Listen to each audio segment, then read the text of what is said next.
여러분 안녕하세요. 아무도 가르쳐주지 않는 시창작법, 이것만 알면 시쓰기 고수된다. 저는 시와 소설을 쓰는 김명희입니다.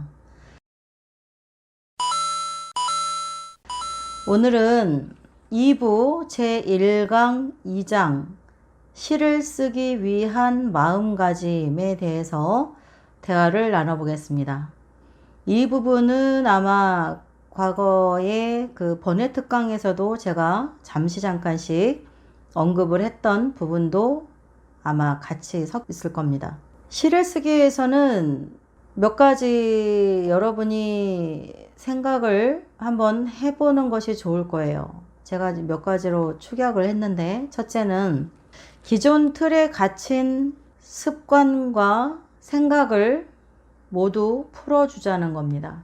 우리는 자고 깰 때마다 늘 경쟁 속에 있고 항상 긴장해야 하고 항상 잠깐도 나를 풀어놓거나 내려놓기가 참 힘든 삶을 살고 있어요.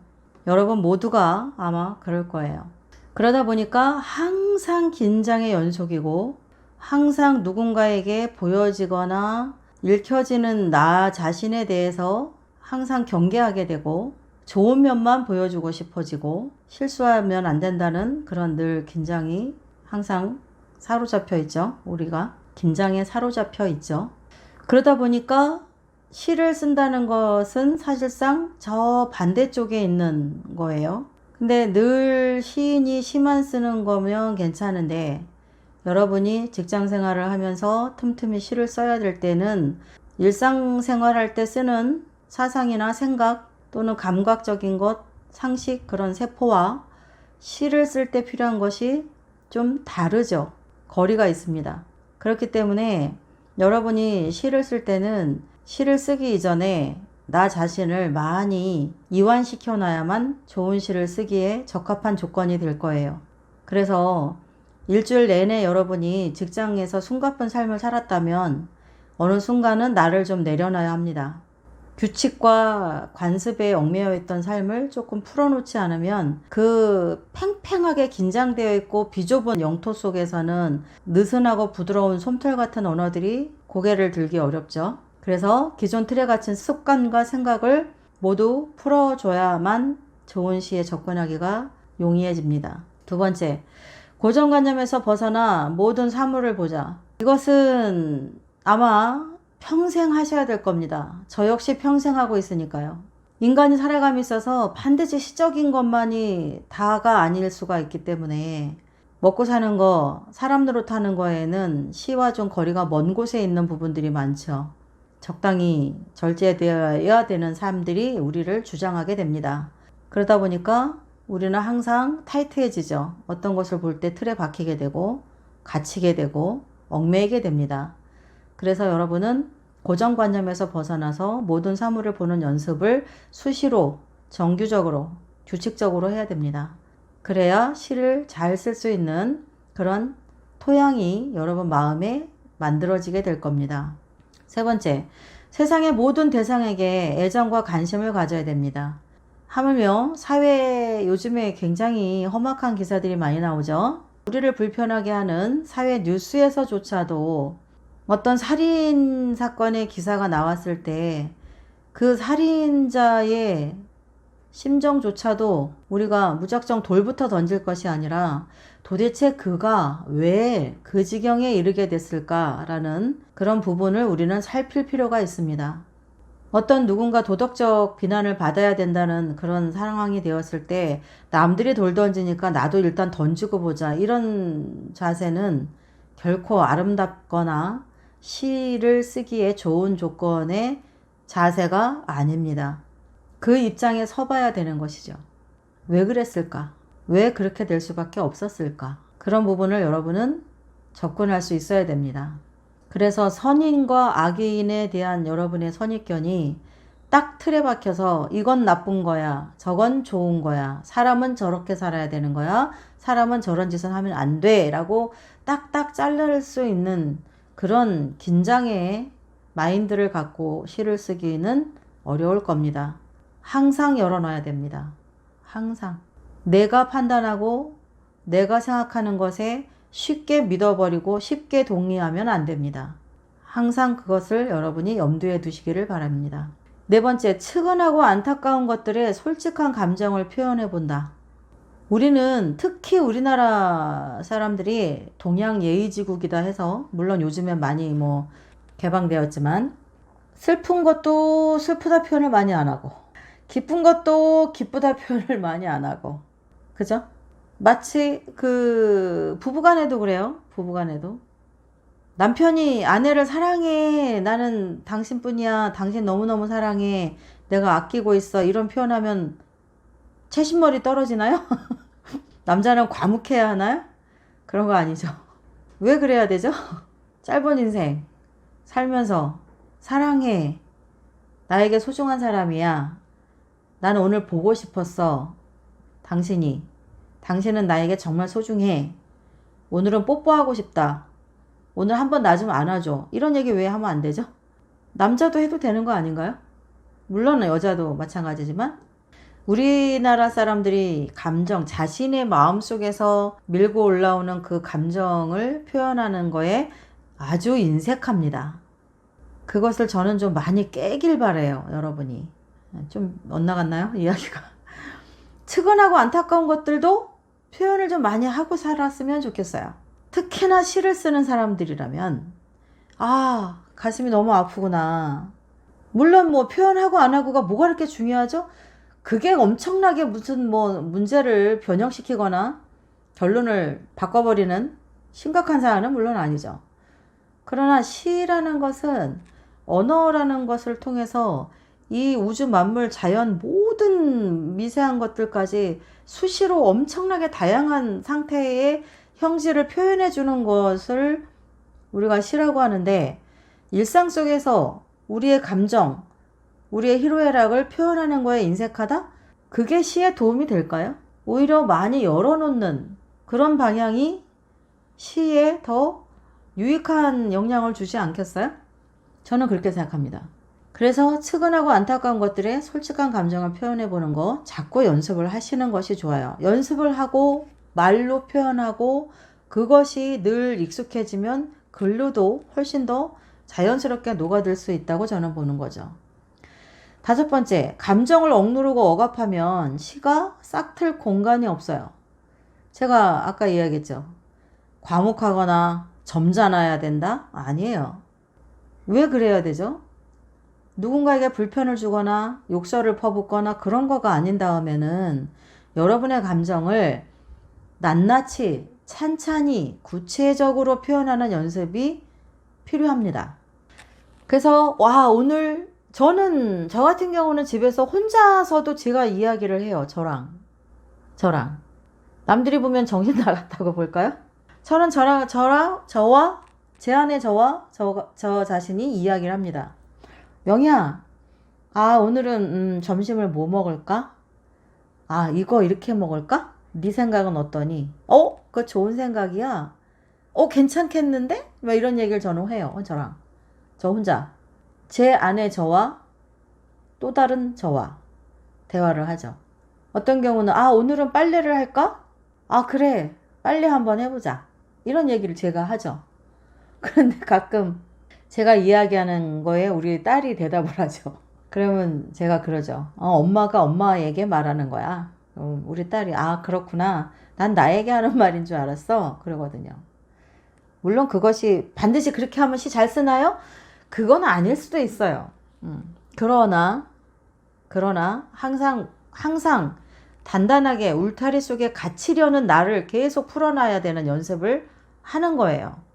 저도 오늘 이 시간까지도 시 쓰기는 참 힘들어요. 항상 힘듭니다. 발전하는 단계에서는 발전하기 때문에 힘들고, 초보 단계에선 초보 단계라서 힘들고, 그렇잖아요. 올림픽 선수가 신기록을 깼다고 그때부터 큰 대자로 뻗어서 만세하고 이제 끝났어요, 나는 이제 끝이야, 쉬어야지, 마음껏 쉬어야지 해요? 은퇴할 때까지는 그런 날이 없죠. 어제 신기록 깼으면 오늘 그 신기록을 또 깨야 되고, 오늘 깬 걸 또 깨야 되고, 내일 또 깨야 되고, 또 깨야 되고, 계속 깨는 거잖아요. 자신과의 싸움이죠. 시도 마찬가지죠. 어제 좋은 시를 썼으니까 나는 이제 그런 시 안 써도 되나? 또 한 번 나아가고 또 한 번 나아가고 그 과정이 끝이 없죠. 그래서 누구나가 다 현역이고 누구나가 다 언어의 발굴사로서의 삶을 산다는 것은 고되요. 그러나 아름다운 고됨이기 때문에 우리가 이것을 추구하는 것이죠. 그렇겠죠? 다 힘듭니다. 저도 힘들어요. 네. 저도 오늘 이 시간까지도 또 많은 노력을 하죠. 더 나아가려고 하고 또 다른 것을 찾아내려고 하고 늘 어제와 다른 또 다른 시의 얼굴을 만나기 위해서 고민을 많이 하거든요. 여러분도 아마 힘드실 테지만 그래서 여러분이 항상 감정을 억압하지 않는 연습, 풀어놓는 연습, 내 안에 있는 마음을 표현하는 연습도 한번 늘 기회 될 때마다 해보시라고 저는 권하고 싶습니다. 또 하나, 시라는 것을 거창하게 보지 말자. 거창하고 어렵게 보면 끝이 없어요. 그건 누구에게도 도움되는 자세는 아니에요. 아까 제가 말씀드렸죠? 아까가 아니라 지난 시간에 욕설에도 시의 장치가 있다고 했죠. 그렇게 보면 어때요? 이 지천에 떨어져 있는 것들이 다 시어의 특성을 갖고 있죠. 그러니까 시가 어렵게 보면 무지 어렵고 끝도 없이 어렵지만 쉽게 본다면 쉬운 곳에도 시는 얼마든지 있어요. 여러분이 나는 생각처럼 잘 안 돼요. 서둘러서 그러지 않을까요? 차근차근 해보세요. 천천히. 누군가가 저만큼 가 있는데 나는 저기까지 빨리 가야 되는데 잘 안 된다? 그거는 욕심인 거죠. 그 사람이 거기까지 가 있을 때는 그 사람이 거쳐온 과정은 여러분이 안 보고 도달한 위치만 보고 나도 금방 거기 갈 것 같은 느낌이 들어서 조급해지는 것인데 그게 한 번에 거기에 이르는 방법이 있을까요? 없죠. 그 사람이 최소한 5년을 걸어갔다면 여러분도 5년은 걸어가고 나야 거기에 도달하는 거죠. 물론 개개인의 차이가 다소 있긴 하겠지만 그것은 어느 한순간에 축지법으로 닿을 수 있는 것은 아닌 거죠. 그러니까 여러분이 여러분을 차분하게 하나씩 해나가자는 생각을 자주 하시기 바랍니다. 그래야 조급해지지 않아요. 또 하나 마지막이네요. 자, 낮은 곳. 제가 이것도 아마 번외 특강에서 한번 했어요. 시는 거창한 곳에 있는 게 아니다. 시는 드높고 찬란한 곳에 있는 게 아니다. 시는 항상 어디에 있다고요? 낮은 곳 또는 작은 것들에 시가 있어요. 작고 낮은 곳에서 고운 시들일수록에 정말 치열한 시들일수록에 그런 데 떨어져 있어요. 씨앗들이. 제가 얘기했죠. 절경은 때문에 넘치고 범람하는 그런 곳에서 시가 싹 트지 않아요. 부족한 곳, 나약하거나 누추한 곳, 어둡거나 축축하거나 슬픈 곳,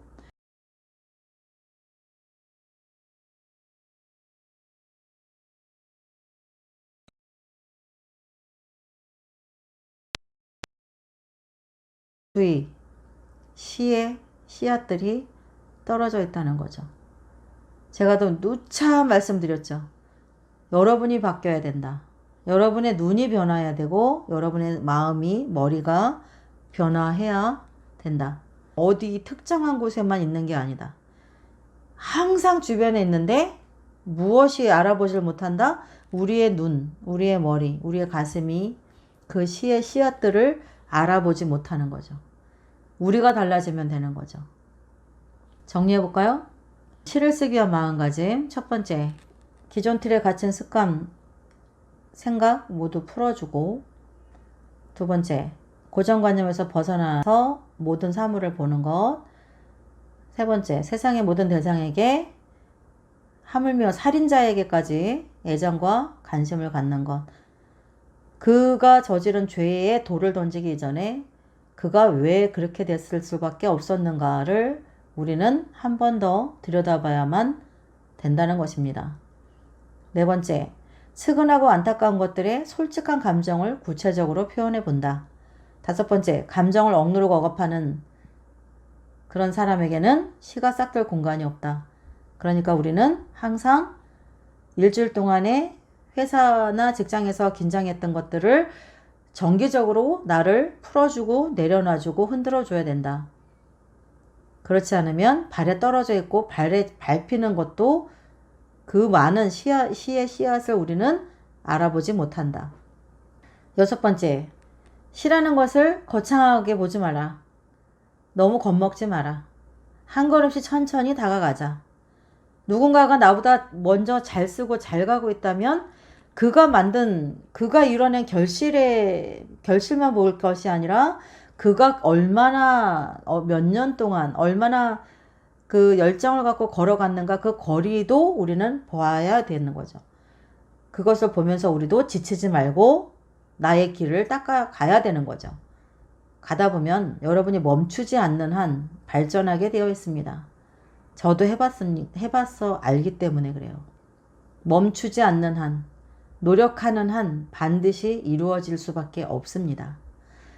7번째, 낮은 곳, 작은 것들 속에 시는 살아있고 시가 그런 곳에 서식한다. 결국은 우리 발밑에는 무수한 시의 씨앗들이 오글거린다. 변화해야 할 것은 주변이 아니라 나 자신이다. 보는 눈, 생각하는 머리, 느끼는 가슴을 계속 풀어놔야 된다. 아시겠죠? 오늘은 그림 하나 시어둘 없어요. 다음 수업에서는 그림 하나 시어둘이 나올 거예요. 지난번에 그림 하나 시어둘 여러분 20번씩 문장 한번 만들어 보셨나요? 최소한 10개의 문장은 만들어 보시는 게 좋아요. 그거 안 하시면 안 돼요. 꼭 하세요. 제가 숙제 검사를 할 수 없지만. 아시겠죠? 오늘 수업은 여기까지입니다. 다음 수업에는 뭐냐면 좋은 시를 쓰기 위한 조건과 그림 하나 시어둘 멋진 사진이네요. 다음에 전혀 새로운 분위기의 사진이네요. 다음 시간에 뵐게요. 저는 시와 소설을 쓰는 김명희였습니다. 감사합니다. 다음에 만나요. 안녕.